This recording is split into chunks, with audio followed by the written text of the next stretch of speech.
labas. And snow na dito guys. Meron ng snow pero hindi pa ganun kadami. Okay, same time, it's 4 p.m. And wala tayo sa park.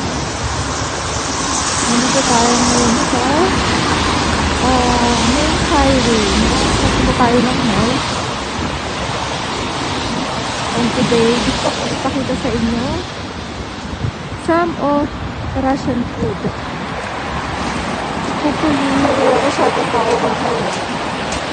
Also, ayan. Meron pa lang mga slow dito. Hindi pa ganun kadami. Pero I think soon kadami na yan. Tatawid tayo. Ayan. Tayo ng mga slow. Pero hindi pa ganun kadami. So, try natin mag-green. And then, tawid tayo sa kabila. By the way, dito guys, kapag katatawid ka, mas priority nila yung yung mga tumatawid. So, talagang hinihintay yung mga sasakyan pagka may tatawid. Nakatawid na tayo sa kabila. And dito hindi masyadong ingay yung mga sasakyan. Kasi nasa loob to ng medyo residential areas na. Dito guys, meron din silang basketball court. Before, nung bagong punta ako dito, sabi ko sa asawa, naglalaro ba kayo ng basketball? Kasi kapag nanonood ka ng news, ng TV, Russian TV, wala masyadong program, sports, for basketball.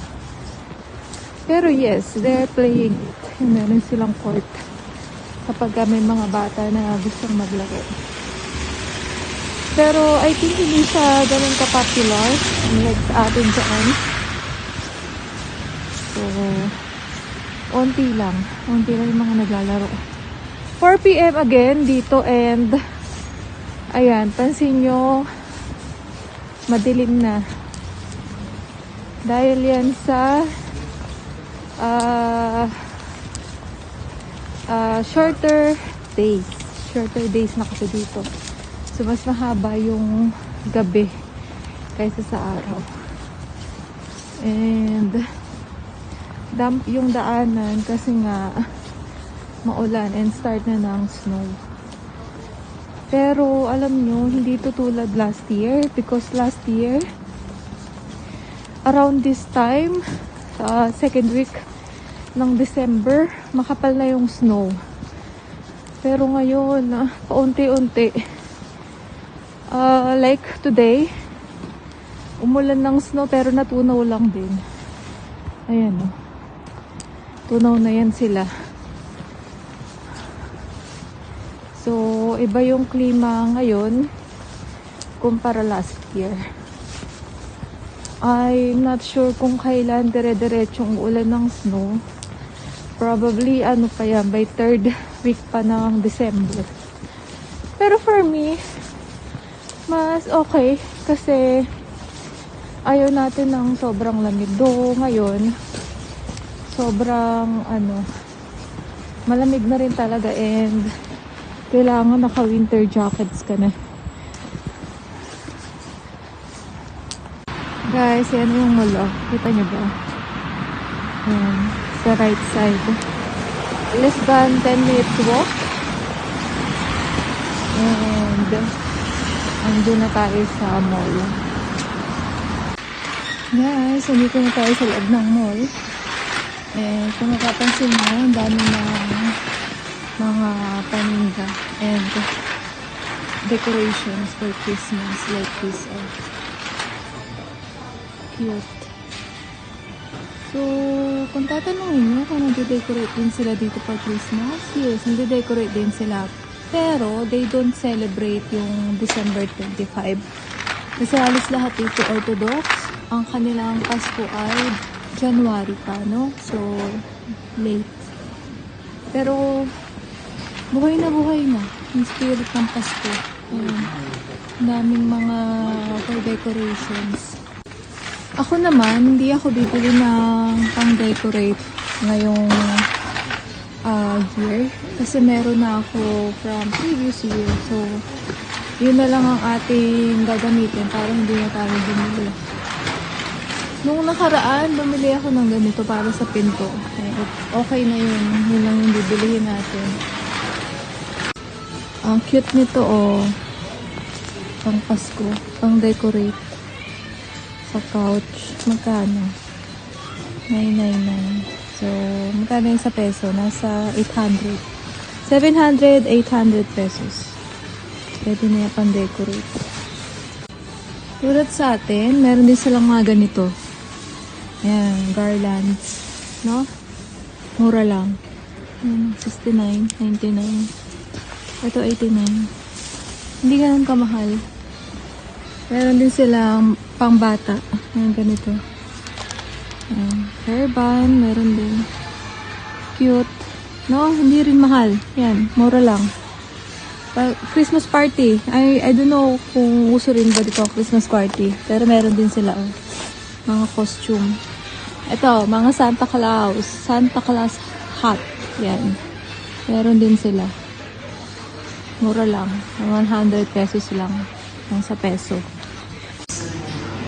So, kailangan natin ng ganito. And, hanap tayo. Alam niyo ba guys, dito dahil sa sanctions, halos 80% ng mga paninda dito made in China. So, nagsusource sila ng mga produkto galing na sa China. Pang Pasko ulit. So, dahil nga malamig dito, December ay winter, uso na yung mga ganitong umot, comfortable. Ito ang fruit section nila dito. So, itong mga berries. Medyo mahal yan ngayon kasi hindi season. Dahil na winter na. Ayan, mahal. Magkano yan. Yung mga price nila. Meron din mga Asian fruits. Tulad nito. Dragon fruit. Mahal din. Meron din kiwi. Mandarin, apple, of course. Meron din mangga. Ito wala nito sa atin. Masarap din yan. Ito, yung mga grapes. Meron din dito. Pinya. So, mostly dito, imported. Itong apple, local yan. Locally produced. May nakita ko dito, pinya. Ito.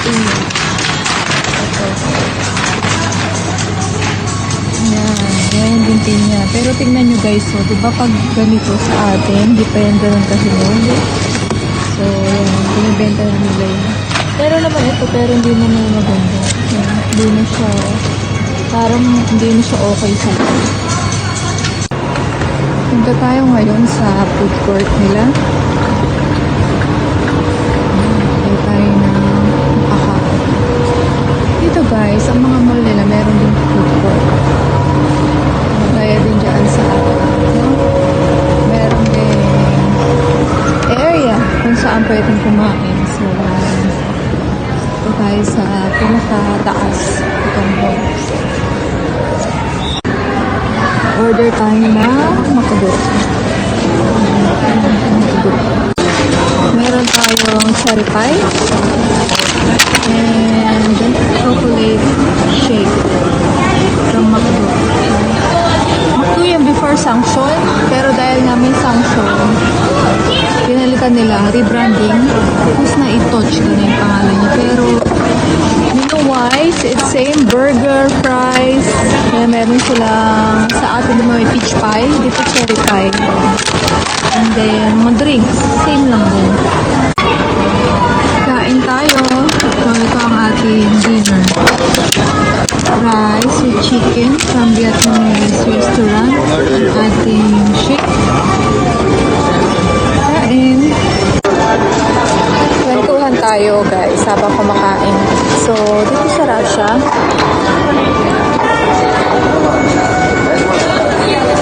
hindi sila mahilig sa kanin.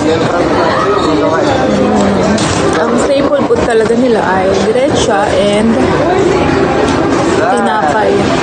So, ka lang dito makakakita ng pamilya na nagluluto ng rice 3 times a day. Kasi dyan sa atin, di ba? Talagang from simula sa agaha, tanghalian hanggang gabihan, sanay tayo na kakain tayo ng kanin. Pero dito hindi. Sa almusal, ang kadalasan na pagkain nila, tinapay lang. Tinapay, papartneran ng kape at tsaa.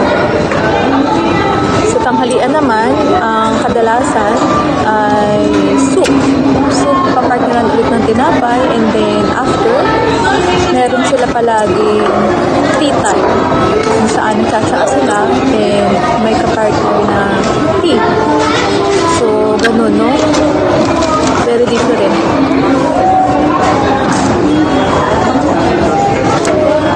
Noong mga unang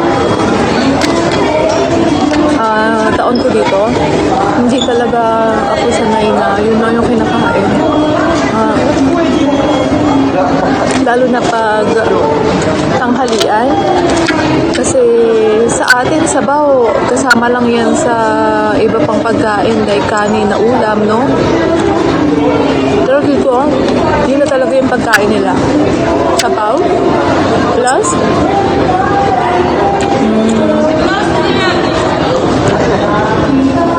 sabaw plus tinapay. Yun na yung tanghalian. Sa gabihan naman, yan na yung pinaka-main, main meal. Kompleto.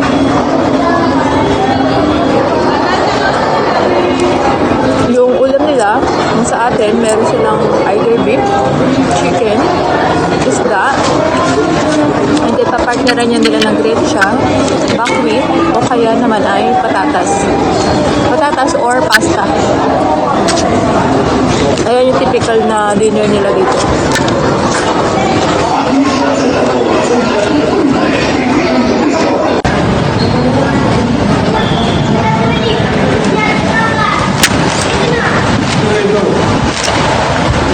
Hi guys, yun ang ginawa natin. Hindi tayo.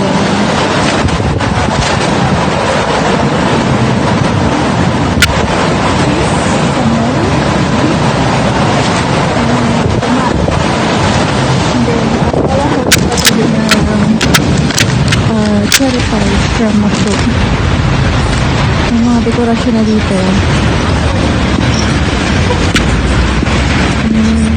Umuulan ngayon, kaya hindi na tayo makakapag-video pa, no? So, yun na lang ang ating vlog for today. Thank you guys! See you next time! Bye-bye!